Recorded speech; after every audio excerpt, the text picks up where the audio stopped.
I've been living in Seoul, South Korea for the last 12 years and Korea for 14 years. And I always get the same question from so many people that I meet in Korea and outside of the country. The question is, Francois, why haven't you gotten married in Korea? Which is a little complicated. Sometimes there are a variety of reasons why people don't get married in the country where they are sojourning internationally. I just want to ask the question and find out what are the pros and cons of marrying in Korea. Yo, welcome back to the channel, everyone. This is Francois Marc. Living abroad is not easy, but whenever living abroad, there's always the question that eventually comes to pass, and that is the question of dating and marriage. It's an inevitable question even for me. And most people ask me, Francois, you've been living in Korea for such a long time. Why are you not married? Why don't you have a steady girlfriend? What is your relationship status?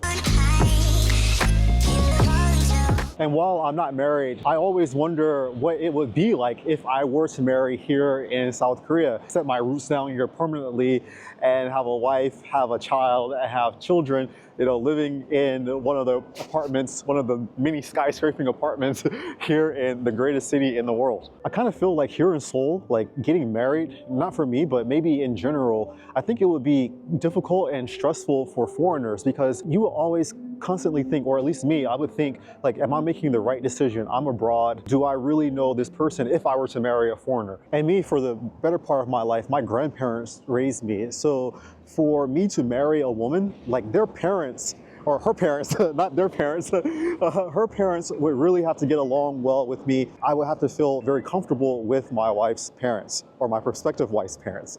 Like more often than not, I'm a person that overthinks. I overthink a lot. I shouldn't do that. It's a weakness of mine, but I think it's a defense mechanism because of how I grew up and because of some of the pain and trauma that I have from my past. But when I came to Korea, there weren't so many foreigner Korean couples that I could see, but these days I see a lot of foreign Korean couples. But because I see so many mixed couples these days, I'm always wondering, how would my life be if I were to marry a Korean woman? I'm the kind of person who thinks all humans are the same. The only thing that really divides us is culture, meaning how we live. Once the obstacles of culture have been removed from the relationship, I think mixed international marriages could flow very smoothly. So I had lunch today with my friend Nicole to ask her a couple of questions about how it is for her in her international marriage. Let's take a listen to hear what it is that she has to say. Can you tell us a little bit about yourself by first introducing who you are? Why are you my friend? I think the second question is really hard, but my name is Nicole and I am 30 years old, and I came to Korea about 6 years ago, and that's when I first met Francois at a basketball event. So Nicole, you're married. Can you tell us a little bit about that's a nice ring. It's like glittering all the way from here.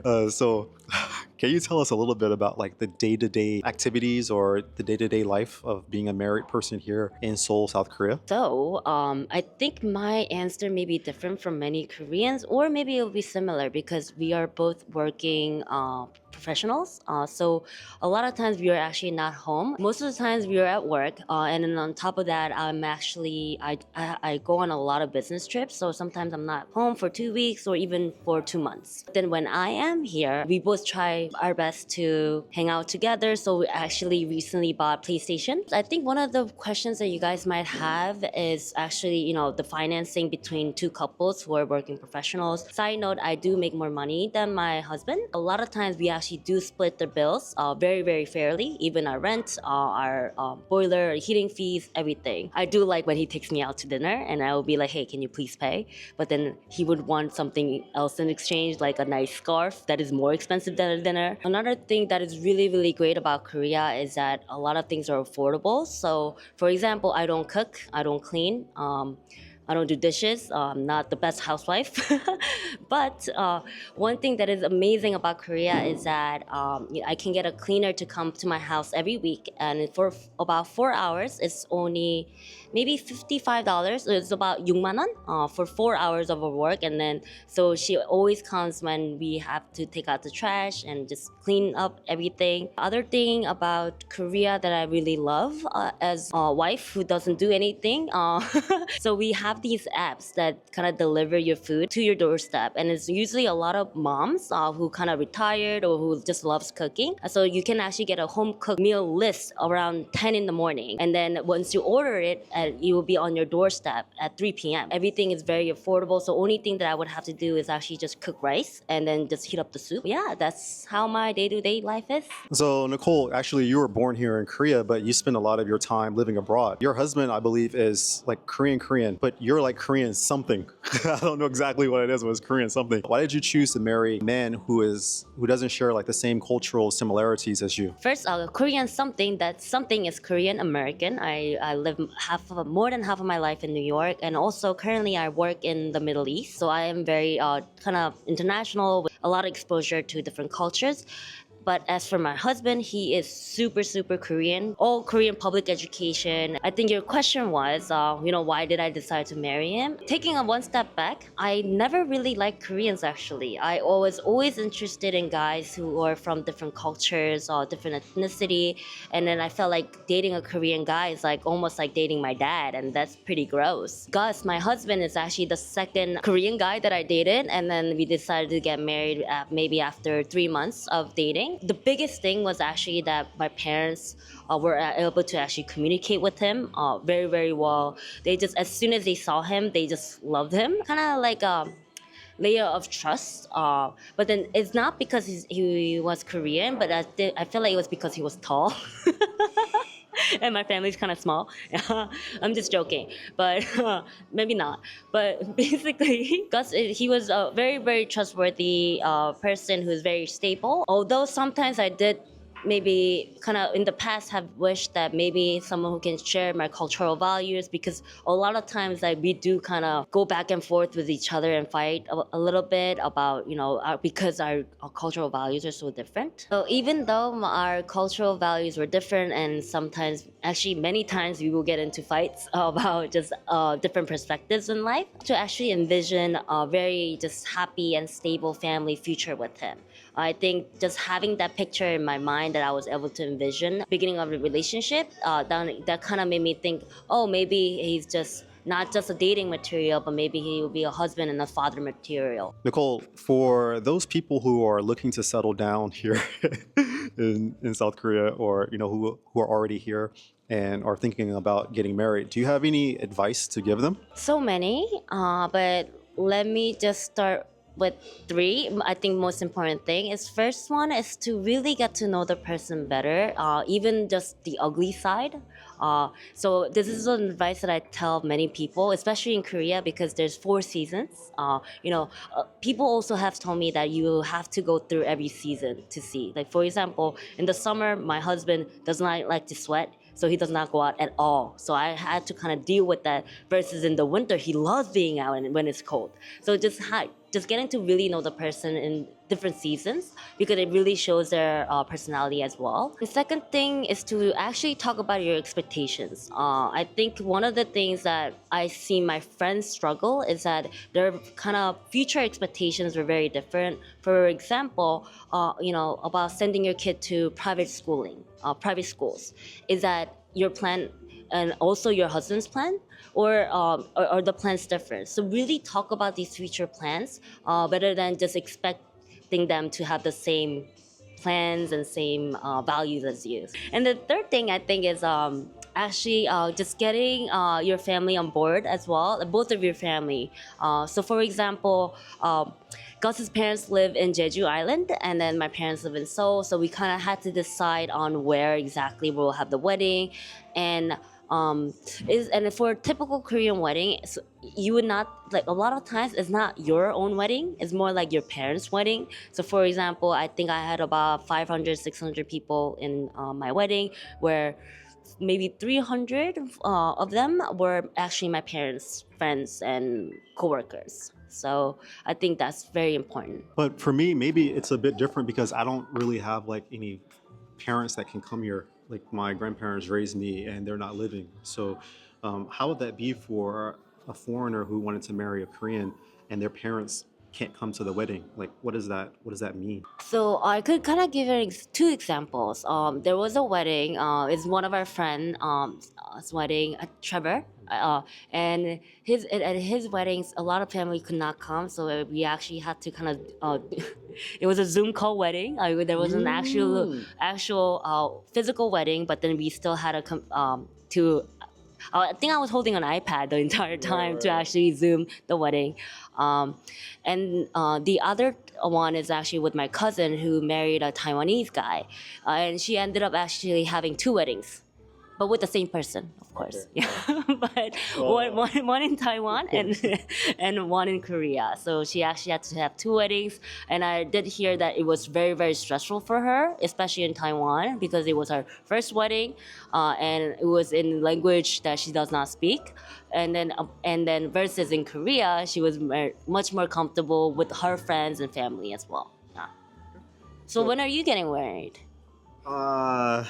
That concludes our interview. See you later. Well, Nicole gave us a wealth of information, and just like listening to her talk about her marriage, it seems a little bit more complicated than I thought. It seems like there are so many different variables as I once overthought to consider when having an international marriage. So I'm just imagining from listening to Nicole how she's ethnically Korean and she's having not problems, but there's some tension, in the marriage process, or the thinking about the marriage process that I'm wondering like about myself, like, wow, if she's ethnically Korean and she married a true full-blooded Korean, then what about me? What if I married a Korean American, Korean Canadian, or a full-blooded Korean? Like, how would that turn out? So let me know what you guys think about what Nicole said in the comment section. Do you think international marriages would be easy or not easy? Look at this guy. Said he was going to be here at 10:30. It's 11 o'clock. This dude's always colored people time. Look at this man. Yeah. How long have you been in Korea? And also, can you just like introduce yourself to the people watching? How you doing? Yeah, my name's Femi. I'm from the UK. I've been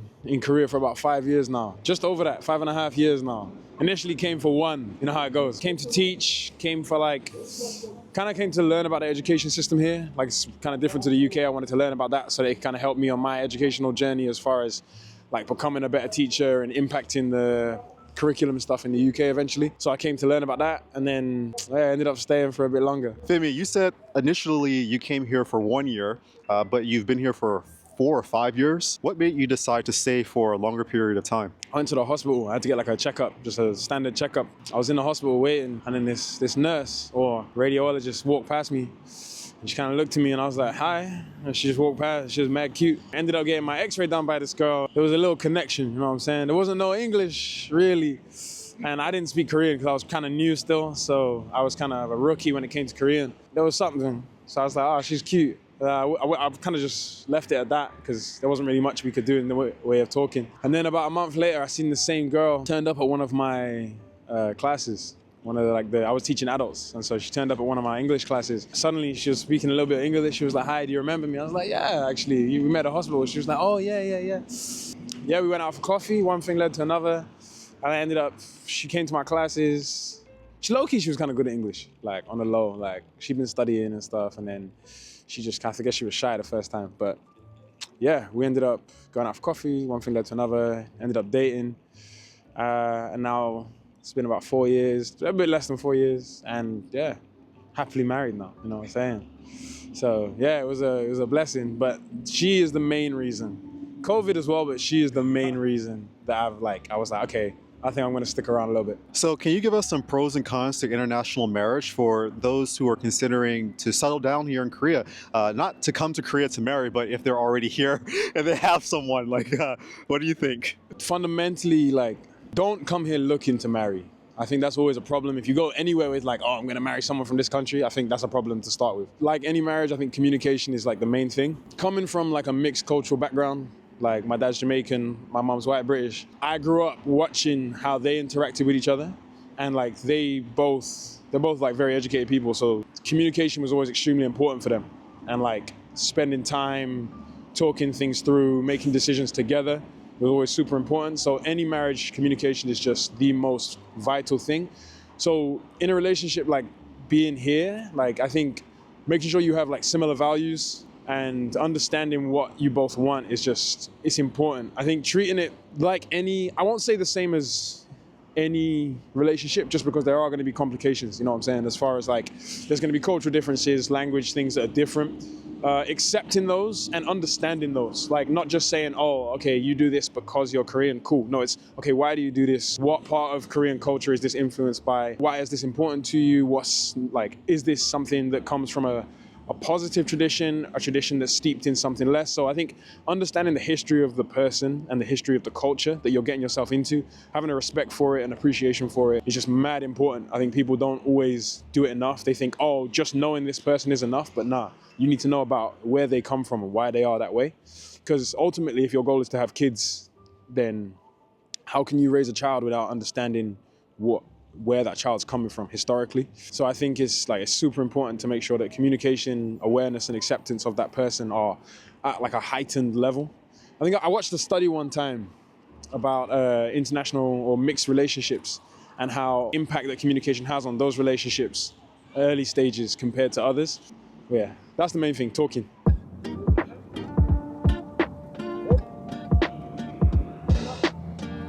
It was really nice to hear Femi's point of view. He's been married for 4 years. No, he's been married not for 4 years, for 4 months. But yeah, Femi's a nice guy, and it's really good to have his opinion. So it sounds like the key to the relationships here in Korea and probably internationally as well, and maybe even for domestic marriages, is communication. Like, communication is the key. One thing that Femi mentioned that I like to reiterate, the need to understand your partner's culture. I think it's very important to understand your partner's culture, that your communication can be better. So many different life lessons that you can learn by understanding a person's culture, and it will help you to understand how to deal with a person when they're stressed out, just on a day-to-day basis. There's so many things that we can say about what it takes to make an international relationship work in Korea or just abroad in general. Understanding culture, communication, definitely the key to help you learn how to love your partner better. Okay guys, that's it for me. Let me know what you think about this video. Get in the comments section. Tell me, what do you think about international couples or long distance relationships? Or is it difficult, do you think, to marry abroad in another country or in Korea? Hit me up in the comment section. Let me know. It's super cold out here. My hands are freezing, so I'm gonna go. I love you guys. Take care. See you in the next one. Thanks to all my channel members. Coco Cook, Nagada. See you in the next one. Peace. Freezing.